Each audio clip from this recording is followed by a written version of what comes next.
Lectura del conflicto de los siglos, capítulo 7. Pensaron los romanistas que convenía conquistar a Lutero por una apariencia de bondad. El legado, en sus entrevistas con él, fingió gran amistad, pero le exigía que se sometiese implícitamente a la autoridad de la Iglesia y que cediere a todos sin reserva alguna y sin alegar. En realidad, no había sabido aquilatar el carácter del hombre con el que tenía que tratar.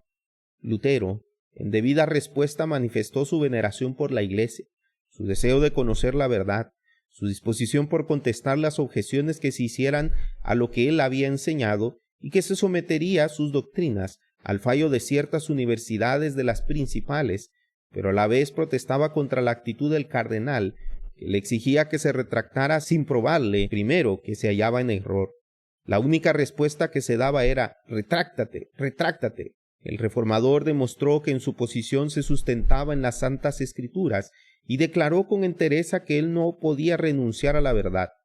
El legado, no pudiendo refutar los argumentos de Lutero, lo amurbó con un cúmulo de reproches, burlas y palabras de adulación, con citas de las tradiciones y dichos de los padres de la Iglesia, sin dejar al reformador oportunidad para hablar. Viendo Lutero que de seguir así la conferencia resultaría inútil, obtuvo al fin que se le diera, si bien de mala gana, permiso para presentar su respuesta por escrito. De esta manera, decía él escribiendo a un amigo suyo, la persona abrumada alcanza doble ganancia. Primero, porque lo escrito puede someterse al juicio de terceros, y segundo, que hay más oportunidad para apelar al temor, ya que no a la conciencia de un déspota arrogante y charlatán, que de otro modo se sobrepondría con su imperioso lenguaje. En la subsiguiente entrevista, Lutero presentó una clara, concisa y rotunda exposición de sus opiniones, bien apoyada con muchas citas bíblicas. Este escrito, después de haberlo leído en alta voz, lo puso en manos del cardenal, quien lo arrojó desdeñosamente a un lado, declarando que era una mezcla de palabras tontas y de citas desatinadas. Lutero se levantó con toda dignidad y atacó al orgulloso prelado con su mismo terreno, el de las tradiciones y enseñanzas de la Iglesia, refutando completamente todas las aseveraciones. Cuando vio el prelado que aquellos razonamientos de Lutero eran incontrovertibles, perdió el dominio sobre sí mismo y en un arrobat de ira exclamó: «Retráctate, que si no lo haces te envío a Roma para que comparezcas ante los jueces encargados de examinar tu caso. Te excomulgo a ti y a todos tus secuaces y a todos los que te son o te pueden ser favorables y los expulso de la Iglesia». Y en tono soberbio y airado dijo al fin: «Retráctate o no vuelvas». El reformador se retiró luego junto con sus amigos, demostrando así a las claras que no debía esperarse una retractación de su parte. Pero esto no era lo que el cardenal se había propuesto. Había pensado que mediante la fuerza obligaría a Lutero a someterse. Al quedarse solo con sus partidarios, miró de uno a otro desconsolado por el inesperado fracaso de sus planes. Esta vez los esfuerzos de Lutero no quedaron sin buenos resultados. La numerosa asamblea que había reunido pudo comparar a ambos hombres y juzgar por sí misma el espíritu que había manifestado, así como la fuerza y la veracidad de sus acertos.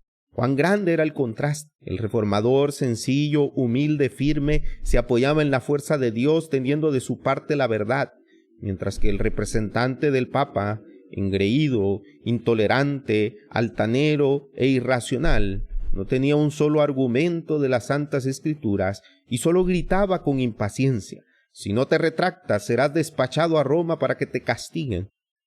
A pesar de esto, Lutero había conseguido un salvoconducto. Los romanistas intentaban apresarlo.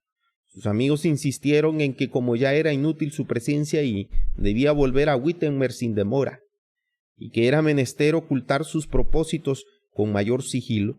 Conforme con esto, salió de Augsburgo antes del alba a caballo y acompañado solamente por un guía que le proporcionó el magistrado. Con mucho cuidado cruzó las desiertas y oscuras calles de la ciudad. Enemigos vigilantes y crueles complotaban su muerte. Lograría burlar las redes que le tendían. Momentos de ansiedad y de solemne oración eran aquellos. Llegó a una pequeña puerta en el muro de la ciudad. Le fue abierta y pasó con su guía sin impedimento alguno. Viéndose ya seguros fuera de la ciudad, los fugitivos apresuraron su huida y antes que el legado se enterara de la partida de Lutero, ya se hallaba fuera del alcance de sus perseguidores. Satanás y sus emisarios habían sido derrotados. El hombre a quien pensaban tener en su poder se les había escapado como un pájaro de la red del cazador.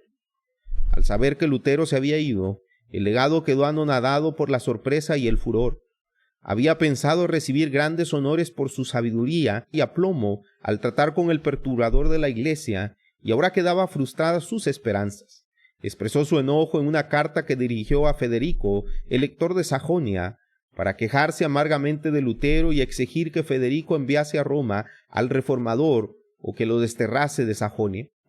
En su defensa, había pedido Lutero que el legado o el papa demostrara sus errores por las Santas Escrituras y se había comprometido solemnemente a renunciar a sus doctrinas si le probaba que estaban en contradicción con la palabra de Dios.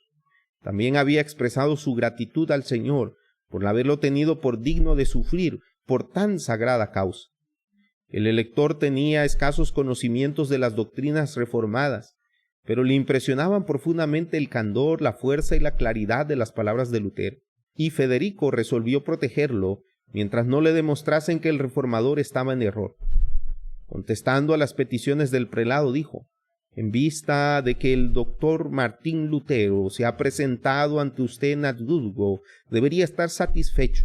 No esperamos que, sin haberlo convencido, pretendiese obligarlo a retractarse. Ninguno de los sabios que se hallaban en nuestros principados nos ha dicho que la doctrina de Martín fuese impía, anticristiana y herética, y el príncipe rehusó enviar a Lutero a Roma y arrojarlo de sus estados.